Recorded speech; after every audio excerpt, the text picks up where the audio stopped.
Hey everyone, welcome back to another episode of Ontario Cryptids. I'm really glad you're here because I've got some brand new encounter stories to share with you this week. But before we dive in, I want to take a moment to wish all the amazing dads out there a very happy Father's Day, and I hope you all have an amazing day.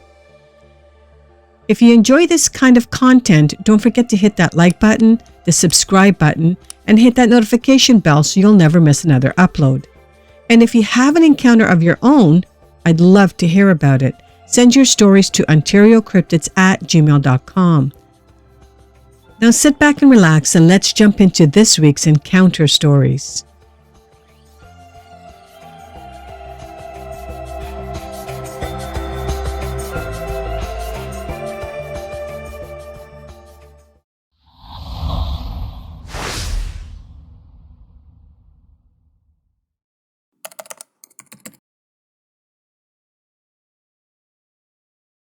It was late summer or early fall, around 1998. My daughter and I were driving west on Highway 12, going to our cabin in Packwood. It was late, probably midnight or 1 a.m. As I recall it, it wasn't raining, but it was a dark night, either overcast or no moon. Just before we hit the top of the pass, probably right around where the Pacific Crest Trail crosses the highway, something ran across the road in front of us, about 100 yards in front of us. It crossed from right side of the road to the left side. I think it took 3 or 4 long strides and it was across the road. My daughter thinks it was at least 7 foot tall. It was covered in hair but difficult to say what color as it was dark out. It walked across the road upright on 2 legs. We joked that maybe it was a bear, but bears don't walk on 2 legs. Honestly, I was more focused on the right shoulder of the road, as when animals cross the road, often another one will follow. The elk I've barely missed hitting while driving at night have always been the second or third ones to cross. I remember slowing down but saw nothing else. It crossed in front of us quickly and it was gone. We didn't give it a lot of thought at the time, but we both remember the event the same to this day.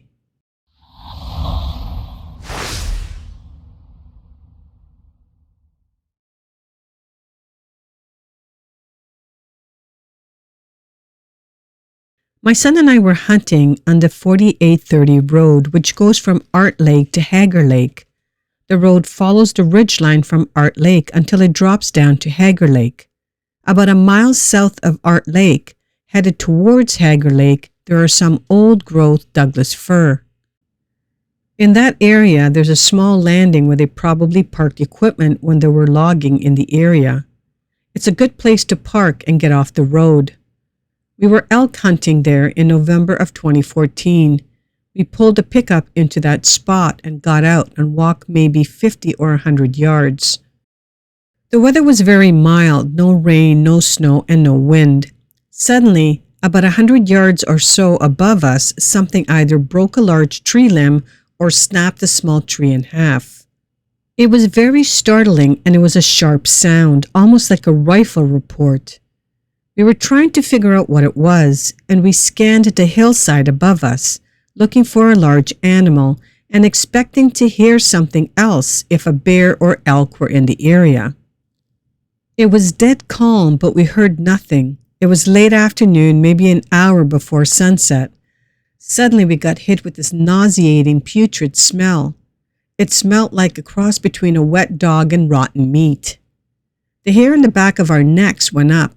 We asked each other, "What do you think that is?" Then we got an ominous feeling like something was wrong and that we should leave. We left and haven't been back up there since. The weather had been very calm that week. No rain, no snow, no wind. Nothing that could attribute to a tree limb falling from heavy wet snow or wind. And it didn't sound like a tree limb falling and hitting the ground. It was the sound of something being snapped in half.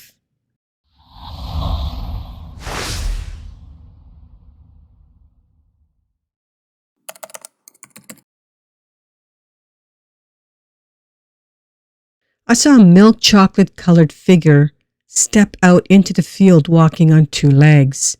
It was under a limb that was measured later at approximately 8 feet off the ground. That would put this animal at around 7 to 7.5 foot tall. It was one solid color. It was looking up the hill to the left and it turned to look at me. It twisted at the waist and slightly turned its head as well. It did not spook like normal wild animals. It was approximately 170 yards from me in the open green field with no obstructions in between. I watched it walk up the hill and out of sight. The whole encounter only lasted about 30 seconds or so. The walk was very interesting. If I had to guesstimate the weight, by knowing what hogs and cows weigh, I would estimate between 700 to 900 pounds. It is hard to guess because of the weight distribution. The chest, shoulders, neck, buttocks, and thighs were huge. It wasn't as barrel-shaped as Patty.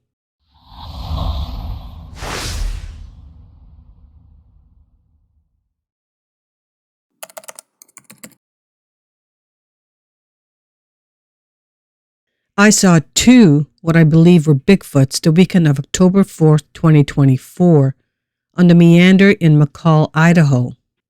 The meanders connect Payette Lake to Upper Payette Lake. It's roughly a 3-mile stretch of slack water that is crystal clear, slow-moving, and makes for just an enjoyable time on the water in the outdoors. During the summer, it is very popular with paddleboarders, kayakers, and campers. People line the meander sandbars and beaches, but during the autumn months, the campgrounds close and the meanders are relatively empty. My wife and I had a reservation for a cabin on the shores of Payette Lake in Ponderosa State Park. We had arrived early before check-in and we were unable to check into the cabin, but they let us drop off our mountain bikes.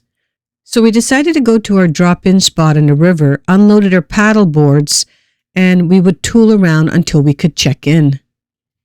We were out in the river for about 3 hours and only saw 4 other kayakers before my sighting.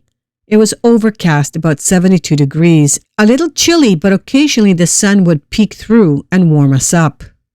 We had paddled upriver for a good distance and we were just fooling around.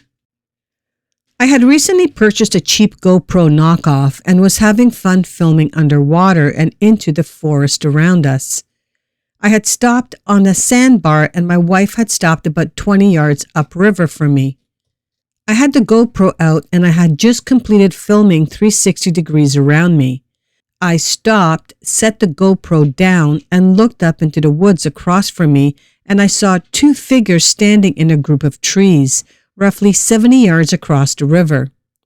I know it was at least 70 yards because I was just at a shooting range participating in a pistol quals for the place I work. Quals were evaluated at every 25 yards, and I had that distance still ingrained in my head. I think the 70 yards is really accurate. The figures were enormous. I didn't have a reference to judge their size, but at 70 yards they were huge, just 2 hulking figures standing solemnly in the woods. 2 dark figures standing side by side just staring at me. I hadn't caught them mid-stride or anything. They were just standing side by side, just watching me. The figure on the left was a head shorter than the one on the right. Their arms hung down to their sides. Almost what I had to guess might have been down to their knees. The details are sketchy. It was dark in the trees, but just enough sun poked through the clouds that it highlighted the prominent features of their faces, the bridges of their nose and brow ridge. I struggled to put the description of their faces into words. They both looked like they were wearing cheap, ugly gorilla masks crossed with what I would describe as features of a Neanderthal or a Cro-Magnon man. Gorillas crossed with a really old man. They had rounded heads, no neck. Where their eyes would have been were lost in shadow, very broad shoulders. If memory serves me, the fur was long, like a ghillie suit. We just stared at each other. I don't feel like I surprised them. I feel like they let me see them. They just stood there like, what is this guy doing? or maybe how judgmental parents would look at you. The seconds felt like a lifetime. I realized I had the GoPro next to me and quickly picked it up and tried to film them. My excitement ruined my opportunity, and I regret this decision every day. I thought I could catch them on film. This knockoff GoPro has the power button on the front of it and not the top. I think I pressed the top button, which is the record button, but it didn't help because the power was off. I don't leave the power on because the battery power is really short. I panned the camera back to the woods in front of me. When I looked back at them, they were gone. Just empty spaces in the trees. No video of this was recorded. I called out to my wife, who had gotten back on her paddleboard and was paddling back up to my position. I saw them. What? She said. What did you see? I saw 2 Bigfoots, I responded.